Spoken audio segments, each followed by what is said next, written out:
สวัสดีค่ะ Welcome to Thai Thoughts and my name is Tom. In today's video, I'm gonna talk about top culture shock things you will face when you're in Thailand. Obviously, you guys came from another country, right? Either you come from any country around the world. Thailand still be different country that have our own traditional, our own lifestyle, our own culture things that you might be shocked. And in today's video, I'm gonna wrap up all of those culture shock things you have to handle when you come to Thailand. So before we going to start, hope you like and subscribe to the channel and also share your thoughts down below. Have you ever meet any culture shock things when you come in Thailand? And how you handle that situation and what's the things that it still be culture shock things for you until now. Okay, let's go with the cons thing first because it might make some of you guys have a hard time to adapt the lifestyle here in Thailand. Yeah, let's go. The first one is Kreng Jai culture things in Thailand. Some of you guys might heard about this term already or it might be new for you guys. If I would like to describe this Kreng Jai term, it's like when Thai people want to do something or say something or act something, they will not go direct or either they really want it so bad, but they will try so millions way to go to the point because they don't want to hurt other people feeling and somehow they don't want people to judge them and they want to save their face. I'll make it more clear a little bit. For example, this has happened quite a lot around my neighborhood. Like when my mom go to travel to another province and then she buys some souvenir bag to give to the neighbor, and then when the neighbor go to another province, she have to do the same thing because they feel Kreng Jai, like, oh, because we used to give them, that's why they have to give us back. And it's continue like that back and forth, even though we want to stop. But because of they used to give us, that's how we feel Kreng Jai to end up like we have to give them back as well. Either what they buy us back, we don't like it or we cannot eat it. We will not say directly that, oh, we not eat it or we cannot eat it. We will still receive, but somehow we might share it to another people. Or this is really a huge thing and even annoy for me as a Thai. Like for example, we go to order something and it's like a long line, right? And they might have a bad people pop up and then they make a shortcut. They cut the line in front of us instead of we say directly to them that please don't do this, the line behind us. But we be quiet and let it happen because we don't want to make a big scenes in public and we feel like we don't want people to judge that we like argue with this kind of thing. Actually it's a big thing, right? But why don't they argue? But yeah, they try to avoid those conflict and it turns out like that person have to hold that feeling alone. But I would say most of the youngest generation don't have that problem anymore because if they don't like something, they will straight and tell it directly. But for the older generation, they feel like, oh, we can handle this. This is just a small issue. But if we think in a good way, they still have so many good things, right? For example, that because of people have Kreng Jai thing, so when they're in the Sky train station or in the subway, they will know that they should be quiet and considerate about another people. They will not turn on their speaker or they will not try to make loud noise. And this kind of thing is could lead to a problem into your relationship as well, right? If a girl don't say what she want or don't tell her actually desire, she always be like, whatever you choose, I'm okay with that because of the Kreng Jai thing that she afraid that if she tell you exactly what she want, that's gonna make you judge her or don't like the way she want. And this kind of thing is not last longer and it could lead to the big thing in the future. So this is the one of little example that is immersed to our blood, our culture, our things already. That's why when you come to Thailand, you will have to face this thing. Next is calling people ugly in front of their face.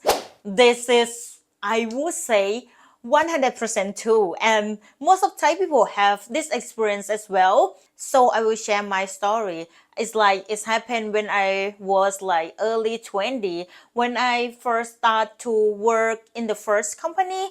And as you know, I kind of have like chubby body, right? Even though back then it's not that chubby like now, but still people still think this is not the Thai standard that have to be skinny. So whenever I eat anything, they're gonna have a senior that say something bad to me. It's like he always like, oh, don't eat too much. You're gonna be overweight, or you're gonna look like an elephant, or you're gonna look like hippo. Whatever that he tried to find the word to talk to me, he always say bad thing to me.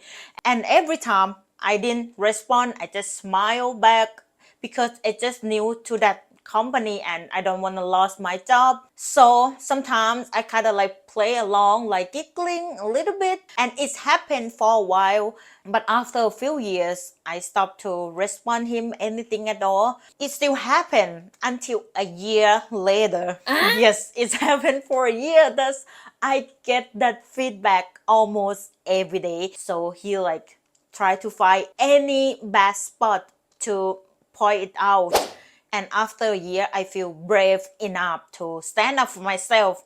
And then I tell him everything I feel, and I'm not okay with those things at all. Can you please stop? So after that, like he don't talk to me anymore, which is great. I feel amazing that I don't have that kind of person around me anymore. And this kind of thing is really, really common things in Thailand. In one day, I remember I bring my foreigner friend to do a haircut, and then he want me to be a translator for him, right? And the lady said, oh, I think he looked more fat than last year. That's what she greeting for me. And obviously I didn't do translate about that, because even for me as a Thai, I can I can't have any imagination or any thoughts that why people say that to a stranger, or why they think it's normal. It's hard for me to adapt to those things as a Thai as well. And it's happened a lot with the older generation, like over 40 years old, because back then people think it's normal and they have the word until now I don't understand as well, that they call everyone that have tan skin like myself as a black, because if you pass the light color, everyone is black for them. They will call you out as a black people, which is I really don't get it. But yeah, that actually happened in Thailand. Next is fake richness. This has happened a lot with the younger generation. They will post everything online to make everyone think that, oh, they have a luxury lifestyle, they are rich, they have business, this and that. In social media, you will see a lot of people that try to show the receipt that when they buy an expensive thing or luxury things, or when they have a luxury experience, they will show the receipt to let people know online that, oh, I am rich, that I'm be able to buy those expensive things. And this has become a problem, because when they go to a cafe or a restaurant, sometimes they don't buy those stuff from that place at all. They just want to take a picture to post it online. So for some cafe, they have to have the notice say, you have to buy a drink at least 1 cup per person, because sometimes they come with a sick person and then they buy only 1 cup just for sit there and take a picture and buy the cheap things as possible to be in that place. Or even I saw someone share his experience that happened in Thailand. He said he used the site to find Thai friend in Thailand, right? Because he feel lonely or whatever. But it end up like he have to pay for every time, and his friends always pick the luxury experience. For the first time, he okay to buy for that because he wanna have friend, but it still keep happening and happening every time. And he asked people like, is it normal to have high cost to have Thai friend? I think in every situation, it should not be like that, that only one person pay for the whole thing. It's not fair because you both have experience in the same time, right? You get everything equal, you get the same experience, but you want only one person to pay for the whole thing. It's not fair at all. It's unnecessary to be 50-50 everything, but I think it should have involved with the both side, right? If you have this kind of relationship, I suggest you to run away and find the next one that be fair to you. Next is relaxing culture. When people say you should be relaxed in Thailand, they actually mean that, because sometimes things not in a proper process or in a proper way that you expected.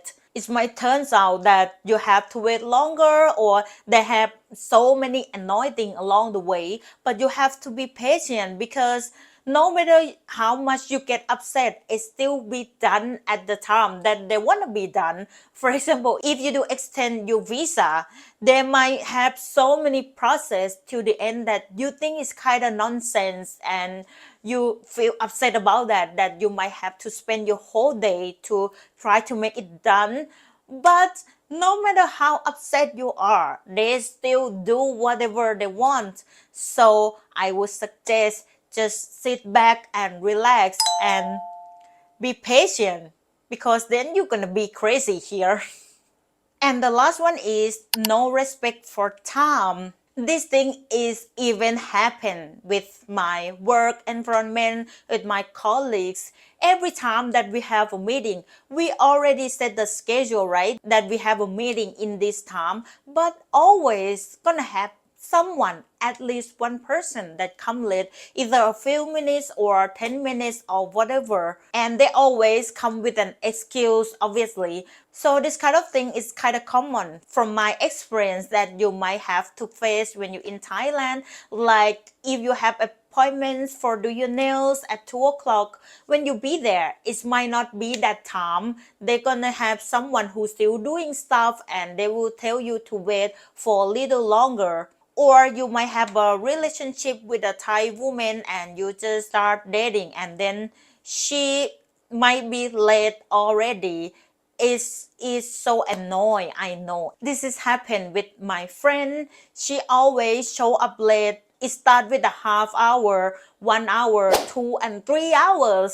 It still keep happening, and then at the first time I kind of understand, but the more that she do that, I feel bad, and I feel like she not value my time. So I end up like fade away from her and not associate with her anymore. But at the end, I told her that I feel not okay, that she not value my time, and I think better to give us space a little bit. It might happen too often, like when you have an appointment for the nails, eyelash, or even though a tour group or a bus schedule, it might be slightly late, or sometimes it might be a huge late. So just be prepared and get ready for this thing. So this is all the thing that I gather from all the thoughts from my foreigner friends and from what people experience that they shared online. If you have anything to add on top, please let me know down below. I would love to hear that. And also, you guys can give me a big support by buying me a sticker down below, or buy me a coffee from the link down below. And that's gonna boost me a lot of energy. Woo! So in today's video, thank you for watching and see you for the next time. Bye! ขอบคุณค่ะ